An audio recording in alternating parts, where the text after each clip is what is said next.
Құрметті көрермендер, Райгүл студиясының клиенттері, бүгін маған ерекше жандарға дауыс беріп, сөйлетіп, таныстырғым келеді. Ал көршілерім, өздеріңізді таныстырып кетсеңіз. Мен осы Көктем микрорайонында тұрамын. Жаңа Қабдолла Ахметов көшесінде 85-ші үйде. Бүгін атым мүбәрәк, Мәулен Ахметқалиев, 70-ке жақындап жатырмын. Осы январда 10-да 70-ке толамын. Өзім Құрманғазы ауданының тұрғынымын. 21-ші жылы көшіп келдім осында. Жеке үй сатып алып, сонда тұрып жатырмыз. Апаң екеуіміз. Мына істеп жатырған жұмысың жемісті болсын, табысың көп болсын, балаларыңыз аман болып, осы селоны елбасын дамытуға үлкен үлес қосып жатсың, халыққа деген еңбегің жоғарыдан шыға берсін, қызым. Рахмет. Сол бағытта енді сол жаңағы 21-ші жылы көшіп келдік. Атым Рабиға Исмағұлова Өтепберген қызы. 40 жыл орыс тілі ұстазы болдым. Пенсияға шыққан 61 жасында. Соған дейін істедім енді. Енді еңбегіміз шүкір, жемісті болып, Қазақстан Республикасының қызметкері деген атағын алып шықтық. Сол 40 жылдың ішінде біршама балдарды аудандық, облыстық, республикалық еңбек ардагері деп айтады. Сол 5 қызымыз бар. Жиенді болдық. Сөйтіп енді қалған өмірімізді 21-ші жылдан бері осы Көктем микрорайонында жалғастырып жатырмыз. Шүкіріміз, көршілеріміз бәрі жақсы. Райгүл, сенімен таныстық. Келіп, шашымызды қидырамыз, боятамыз. Тағы сен енді көп нәрселерді істейсің ғой. Тырнақ істейсің, жаңағы массаж жасайсың.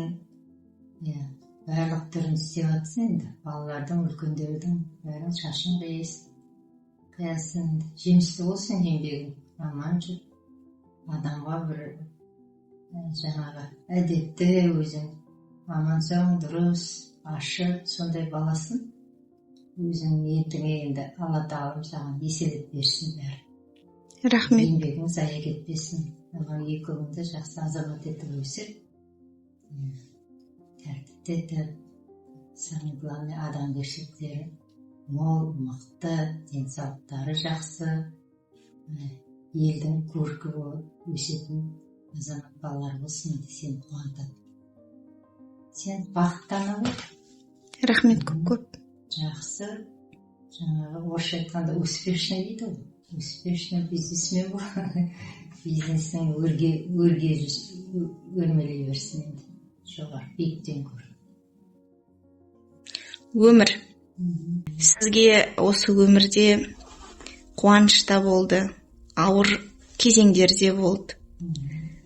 Сонда не күш берді? Енді біз екеуміз 79-шы жылы үйлендік. 1979 жылы. Қазір енді 25-ші жыл ғой. Енді қанша уақыт болды? 46 жыл ма? 46 жылдан асты ғой.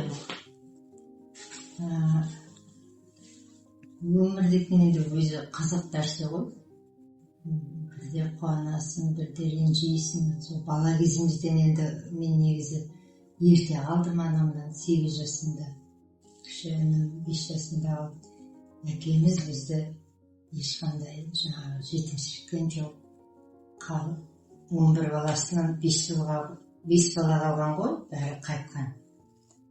Сонда енді осы әкеміз бізге үлгі болды. Сабырлықтың үлгісі, жалпы енді адамгершіліктің үлгісі. Сол біздерді бәрімізді оқытам, білім берем деп. Сол өзі сол оқытып, білім беріп, адам етті бәрімізді. Екінші анамыз болып, біздер себебі жас қалдық қой. Сонда ол кісі де 5 жыл тұрып, ол кісі де қайтыс болып кетті. Сонда ағам үйленді, студент бітіріп келді. Сонда әкеміз айтатын, әлі сол есімде, келін жаңағы әйелдің үстіне келін түсіруге болады, ол енем деп жаңағы үйреніп кетеді бауырлас. Келіннің үстіне әйел әкелуге болмайды, ол дұрыс болмайды деп. Оның мағынасын енді қазір үлкейгесін түсінеміз ғой, ол да дұрыс екен.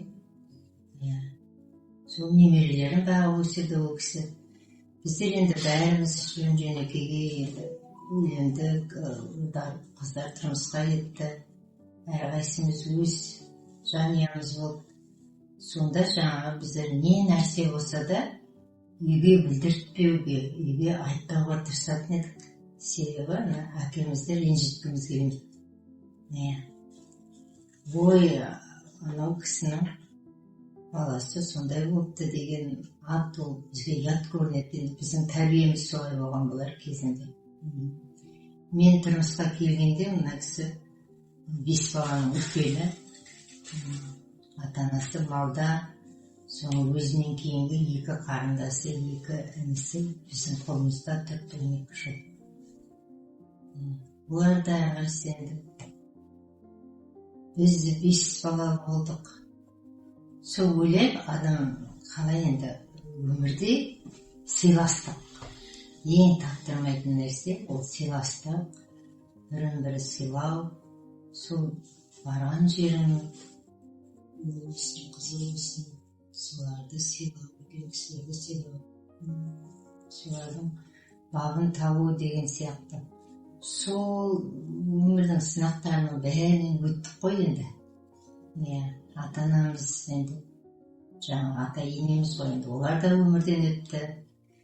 Қыздар тұрмыс құрды. Соңғы қайнымыз үйленбей қалды. Басқасына сол қайнылерімізге, немізге оларға да мамандық алып бердік. Мысалы, біреуі дүкенші, біреуі жаңа аспазшы, біреуі тағы деміз өздерінің жаңағы халдеріне қарай жаңағы телевизорында немесе тағы сондай мамандықтар. Әлемге дейін енді олардың да кейбіреулері кетіп жатыр, бір інісімен келіні қайтты. Қалғандары сол ата-анасының орнында есептеп, бізді қатты сыйлайды. Риза болатынымыз біз елге барғанда тіпті осы астымызға төсек болып, үстімізге жамылғы болып, бізді қай жерге отырғызып, қай жерге қойып, барларын білмей бізді мәпелеп, өбіктеп жүреді. Соған ойлаймыз енді. Мүмкін біз олардың жүрегінен орын тапқан болармыз деп. Сол енді адамгершілік, татулық, адамды алға жетектейтін. Әрбір нәрсені іле берсе кісі, сөзшең болса, ол жақсы болмайды ғой. Кешірімді болып бір-біріне. Өмірдің қызығы сода деймін. Жастардың қызығын көп, үлкендерге алдымыздағы жастарға үлгі болып. Мысалы, біздің балалар да, біздің қыздарымыз ғой енді, жаңағы өзінің папасының айналасын бәрін жақсы көреді. Сәлемдер іздеу, олар туралы ешқандай бір жаман сөз айтпайды. Себебі біз ондай ештеңе айтпағанбыз. Адам болғасын, адамның өмірінде жақсы да жаман да болады. Сондықтан енді жақсы жағын көп көруге тырысу керек болар адамның. Сонда өзіңнің өміріңді жеңілдейді, өзгенің де өмір жеңілдейді. Бәрі жақсы болады деп ойлаймын. Рахмет жауабыңызға. Түсінігім солай. Оны өзі айтсын. Мұнда енді 21 жылға келгеннен бері мұнда бірге оқыған класстастарымыз тауып, осы 3-4 жылдан бері бірге болып, группамыздарымыз. Достық кездесу кешімізбен ай сайын өзіміз бөлініп, бір-бірімізді жаңа дастарханға шақырып, ай сайын сондай көңілді өткіземіз. Туған күндерімізді құттықтап тұрамыз. Осында келгелі Рабиғаның да класстастары болды, олар да бір қонақтарына шақырып, мына көктем мөлтек ауданда да көршілеріміз жақсы болды, бір-бірімізге шақырып айналмақ деген сондай достық кездесу сияқты дастархан жайып құрметтерін көрсетіп бір-бірімізге деген сыйластық ұзағынан болып жатыр енді. Жақсы, қазір дәрігерге қаралып тұрамыз, ай сайын амбулаториядан шақыртып өтіп тұрамыз дәрігерлік тексеруден. Енді алға қарай шүкірміз, енді еліміз тыныш болып, амандықта зейнеткерлікті жақсы өткізейік енді. Жалпы мына үлкейгенде адамға қарым-қатынас болу керек дейді ғой енді. Кездесулер өзіміздің құдаларымыз да осында, қыздар күйеулеріміз де осында, бәрі топырлап келіп атады, кетіп атады, құттықтап атады, көрісіп атады. Тіпті бір көңілсіз болатын уақыт жоқ енді. Себебі жоқ былай қарағанда. Аман болса екен деп төлеп отырамыз, тек амандық қой енді. Адам болғасын енді кейде келеңсіз жағдайлар болып атады. Мысалы жеңгеміз кетті, келініміз кетті. Ондайда да бәрі бірігіп, бірге барып, атқарысып, келіп, солай. Ауыз бөлек жақсы ғой, қайда да. Сөйтіп жүріп жатырмыз. Қайдан білгенде, қанша өмір береді Алла тағалам, соны енді сүреміз ғой. Тек тыныштығы болғай. Тағы да мына махаббат жөнінде айта кетсек, ағамнан сұрағым келеді.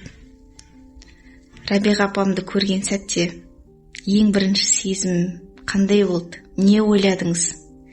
Мына өмірлік жарыңыз болатыныңызды, осы адамды өмір бойы сүйіп өтетіңізді білдіңіз бе? Қалай түсінесіз оны? Жастарға қалай түсіндіріп бересіз бүгінгі кезде? Енді мен осы 79 жылы мектепте жұмыс жасап жүрдім.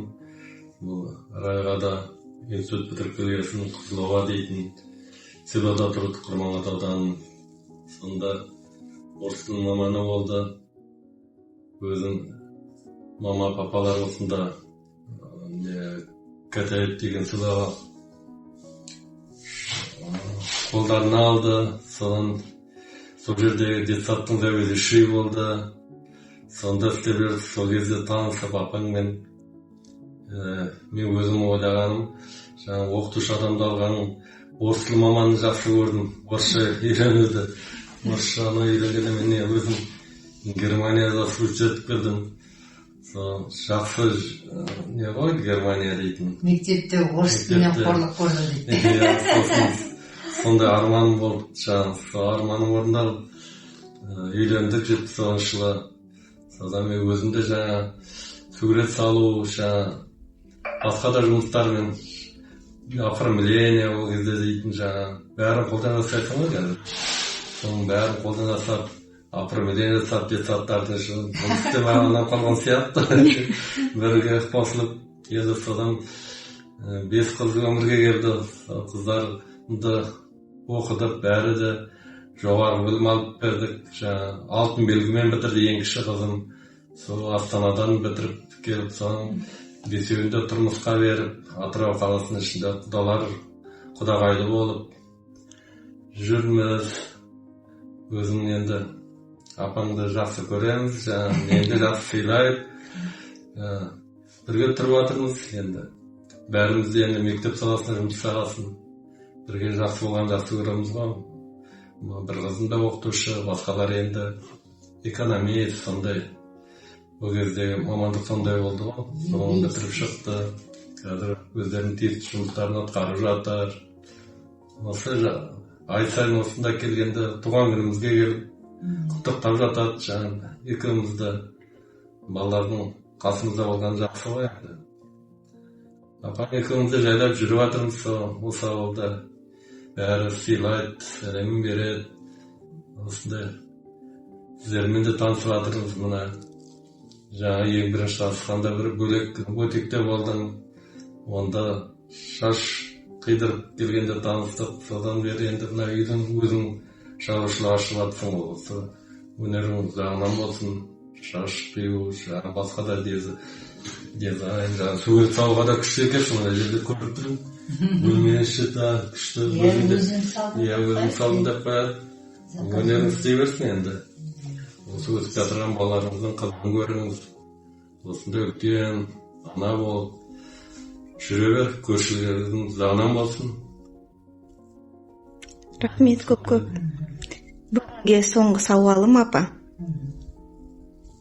Осындай ұзақ өмір сүру үшін, бүгінгі күнде ажырасу өте қалыпты жағдайға айналып бара жатыр. Сіздей жұптарды көргенде мен қатты қуанам.